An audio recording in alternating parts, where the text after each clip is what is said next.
आशीष कुमार जी ने सवाल पूछा था कि सर वर्ब के 5 फॉर्म होते हैं और 5 फॉर्म में ये जो सबसे पहला फॉर्म है इसमें क्या है कि एस नहीं लगता है, और ये जो वर्ब का 5वां फॉर्म है इसमें एस भी लगता है और इसमें ईएस भी लगता है और इसमें आईईएस भी लगता है। लेकिन सबसे बड़ी कंफ्यूजन की बात क्या होती है कि चलिए यहाँ तो समझ में आ गया कि चलिए भैया यहाँ पे कुछ नहीं लगता है, लेकिन यहाँ पे ये 3 चीजें लगती है, कहीं पे एस लगता है, कहीं पे ईएस लगता है और कहीं पे आईईएस भी लगता है। तो हम लोग को सबसे ज्यादा दिक्कत यहाँ पे हो जाती है कि हमको ये रूल्स पता नहीं है कि सर कहाँ पे एस लगा देना है, कहाँ पे ईएस लगा देना है या कहाँ पे आईईएस लगा देना है। अगर ये दिक्कत आप लोगों के साथ में भी होती है तो ये वीडियो स्पेशली आपके लिए है, क्योंकि इसमें बिल्कुल सिंपल सा तरीका मैं आपको बताने वाला हूं कि ये जो वर्ब का पहला फॉर्म है इसमें हम कहाँ पे एस लगाएंगे या कहाँ पे ईएस लगाएंगे या कहाँ पे आईईएस लगाएंगे तो ये वर्ब का 5वां फॉर्म बनता है। ये वर्ब का जो पहला फॉर्म है ना, इसी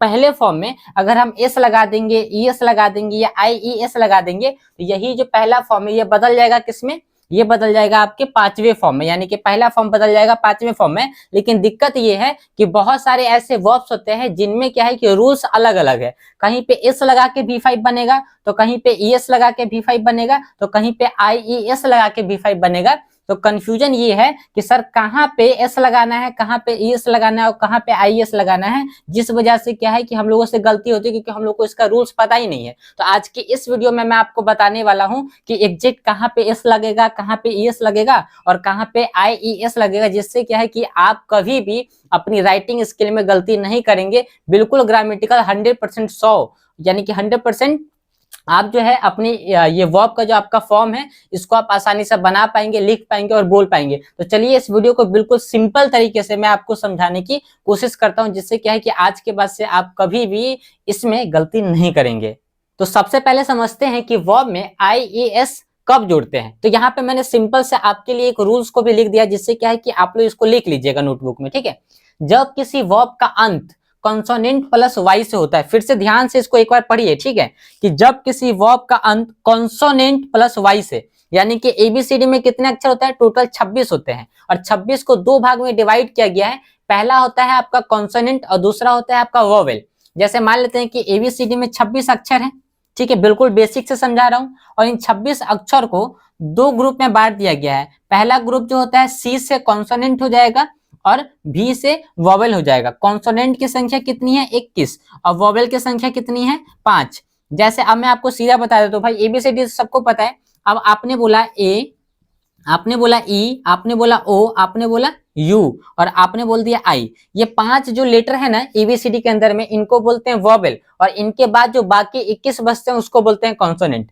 तो ये जो 5 को छोड़ के अगर कोई वर्ब होता है और उसका अंत जो है कॉन्सोनेंट के, मतलब उसका जो है अंत होना चाहिए किसके साथ में, इसके साथ में, यानी कि ये जो 21 लेटर है तो इसको कॉन्सोनेंट बोलेंगे, तो ये आपका कॉन्सोनेंट हो गया, ठीक है। तो इस कॉन्सोनेंट के साथ में सबसे लास्ट लेटर कौन सा होना चाहिए, वाई होना चाहिए। तो यहीं पे इसमें समझाया गया है कि जब कोई भी वर्ब होगा, ठीक है, तो उस वर्ब का अंत कॉन्सोनेंट प्लस वाई से होता है तो जैसे आपने यहाँ पे एक वर्ब लिख दिया ट्राई, क्या लिखा, TRY ट्राई। तो अब यहाँ पे देखिए कि ये एक वर्ब है, वर्ब ट्राई का मतलब होता है कोशिश करना। तो अब यहाँ पे देखिए जो आर है ये क्या है, कॉन्सोनेंट है, और यहाँ पे ये जो वाई है ये क्या है, यहाँ पे देखिए नियम काम करिए, कॉन्सोनेंट प्लस वाई, तो ये कॉन्सोनेंट प्लस वाई, तो ये हो गया ट्राई, ठीक है। तो अब यहाँ पे आगे क्या बोला कि जब किसी वर्ब का अंत कॉन्सोनेंट प्लस वाई से होता है तो वाई को हटाकर आईईएस को जोड़ देते हैं। तो अब जैसे यहाँ पे देखिए कॉन्सोनेंट प्लस वाई है, तो अब हमको नियम क्या बोला कि इस वाई को आपको हटा देना है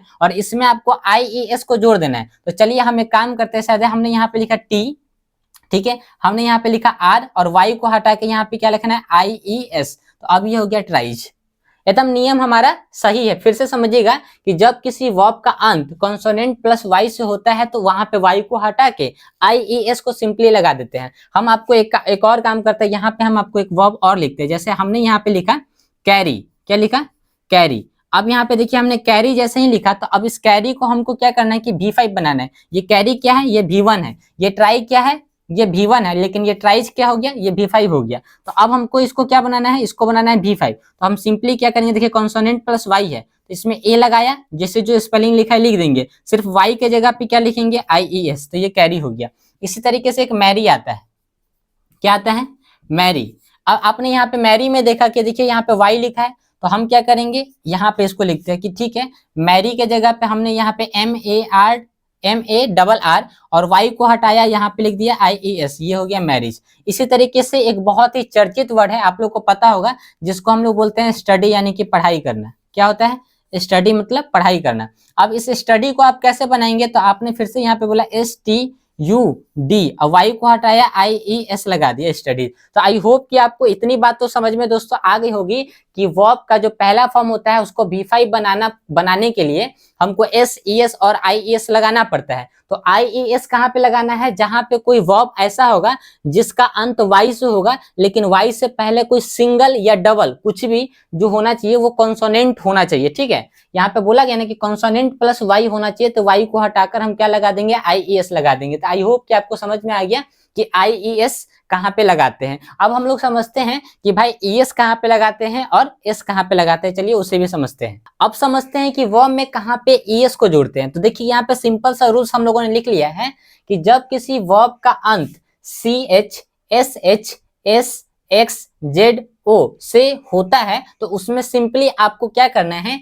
ES को जोड़ देना है। जैसे मान लेते हैं कि कोई भी वर्ब आपके सामने आएगा और उस वर्ब का जो अंत होना चाहिए, कि उस वर्ब का जो लास्ट लेटर होगा वो क्या होना चाहिए? CH होना चाहिए, या SH होना चाहिए, या S होना चाहिए, या X होना चाहिए, Z, O, इनमें से कोई भी अगर वर्ड ऐसा है जिसका जो अंत है वो इन लेटर में से अगर होता है तो आपको उसमें सिंपली क्या करना है? ES को जोड़ देना है। जैसे हम लोगों ने यहाँ पे देखा कि देखिए यहाँ पे वॉच लिखा हुआ है, ठीक है, वॉच करना, यहाँ पे लिखा हुआ है ब्रश, फिक्स करना, गो, और यहाँ पे लिखा है डू। ठीक है, अब यहाँ पे देखिएगा, मान लेते हैं कि आपने यहाँ पे वॉच देखा, तो अब यहाँ पे वॉच को देखिए आपने सिंपली यहाँ पे क्या किया?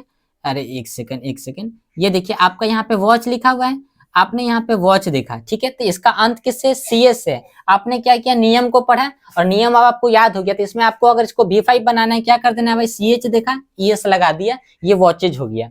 आपने यहाँ पे देखा ब्रश, अब ब्रश को अगर B5 बनाना है तो क्या लगा देंगे? ES, क्योंकि आपने नियम पढ़ा हुआ है SH का, तो आपने यहाँ पे BRUSH तो लिख दिया, अब इसमें ES लगा दिया, ये हो गया ब्रशेस। ठीक है, फिक्स लिखा हुआ है, आपने X को पढ़ लिया, आपने यहाँ पे बोल दिया FIX और यहाँ पे लगा दिया ES, फिक्सेस। आपने यहाँ पे गो देखा, लास्ट में देखा O लिखा हुआ है, आपने यहाँ पे बोला GOES लगा दो भाई। आपने यहाँ पे डू देखा, आपने DO लिखा और इसमें ES लगा दिया। एक और वर्ड हम आपके सामने लिख सकते हैं, जैसे आपने यहाँ पे बोला मिस, ठीक है, मिस, अब इसको आपको B5 बनाना है, आप क्या बोलेंगे? MEES, Mrs. देखिए लास्ट अक्षर क्या है? S है, इसलिए आपने यहाँ पे, तो आई होप कि ये बात भी आपको समझ में आ गई होगी कि इनमें से कोई भी लेटर अगर आप देखिएगा और वर्ब होना चाहिए, वर्ब होना चाहिए, और अगर आपको उन वर्ब में से देखिए सिंपल सी बात अब समझाता हूँ, कभी कभी मेरा भी बात फंस जाता है कि आपने देखा कि ये वर्ब्स है, ठीक है, कोई भी वर्ब्स आपके सामने है, तो अब आपको देखना है कि भाई कि वर्ब का पांचवा फॉर्म बनाना है आपको। अब वर्ब के पांचवें फॉर्म में S भी लगता है, ES भी लगता है और IES भी लगता है। तो IES का हमने नियम क्या पढ़ा कि अगर कोई वर्ब का अंत कॉन्सोनेंट प्लस वाई से होता है तो वाई को हटा के IES को जोड़ देंगे, सिंपल सी बात है। और अगर मान लेते हैं कि कोई भी वर्ब में अगर वर्ब का अंत जो है CS से या SH से या X या Z या O से अगर होता है तो उसमें क्या करना है कि जो वर्ड है वैसे ही रहेगा, बस आपको उसमें प्लस एक्स्ट्रा ES को जोड़ देना है, तो वो B5 बन जाएगा। अब बात आती है S की, तो अब यहाँ पे सिंपल सी बात समझिए, कॉन्सोनेंट प्लस वाई होना चाहिए, ठीक है, और उसके बाद ये वाला होना चाहिए। अगर ये दोनों जगह पे आप देख रहे हैं कि कहीं कोई वर्ड ऐसा आया जहां पे आपने देखा, जैसे मान लेते हैं कि अब हम यहाँ पे आपको लिख के बताते हैं, जैसे आपने यहाँ पे बोला रीड, ये भी तो एक वर्ब है, लेकिन इसमें देखिएगा कि ना ये जो लेटर है ये CH हो गया, SH हो गया, S हो गया, X हो गया, Z हो गया या O हो गया, इसमें से किसी भी वर्ड का इसमें मेल है? लास्ट में नहीं है। क्या ये कॉन्सोनेंट प्लस वाई है? नहीं है। तो ये एक सिंपल सा वर्ड है, तो इसमें हम क्या करेंगे? S जोड़ देंगे। ठीक है, अब आपने यहाँ पे बोला डांस, DANCE। अब यहाँ पे देखिए डांस में क्या है, इसमें से कोई भी अगर आपको लेटर दिखाई देगा लास्ट में है? नहीं है। क्या कॉन्सोनेंट प्लस वाई है? नहीं है। तो आपको सिंपल यहाँ पे क्या करना है? S लगा देना है। यानी कि अगर ये पहला नियम और दूसरा नियम कि IES का नियम और ES का नियम अगर मान लेते हैं कि नहीं काम कर रहा है, तो आपको सिंपली क्या करना है? वहां पे S लगा के उसको B5 बना देना है। आई होप कि आप लोगों को जो है अपने क्वेश्चंस का आंसर मिल गया होगा। अब बताइएगा आशीष जी क्या आप अब इस वीडियो के बाद आपको बात जो है समझ में आ रही है कि नहीं आ रही है? और अगर आपको कोई भी, अभी आप लोग में से जितने भी लोग हैं, अगर उनको कोई भी डाउट हो रहा है तो आप लोग जरूर बताइएगा। और एक ये जो एस का, ईएस का और आईएएस का 3 वर्ड आप लोग जो है कमेंट सेक्शन में लिख के मुझे बताइए। एक आप 3 वर्ब्स को लीजिए, आप खुद से तलाशिएगा और उसका फर्स्ट फॉर्म उठाइएगा और फर्स्ट फॉर्म को आप लोग जो है 5वें फॉर्म में कन्वर्ट करिएगा, एस लगा के, ईएस लगा के और आईएएस लगा के। ये आपका होमवर्क है।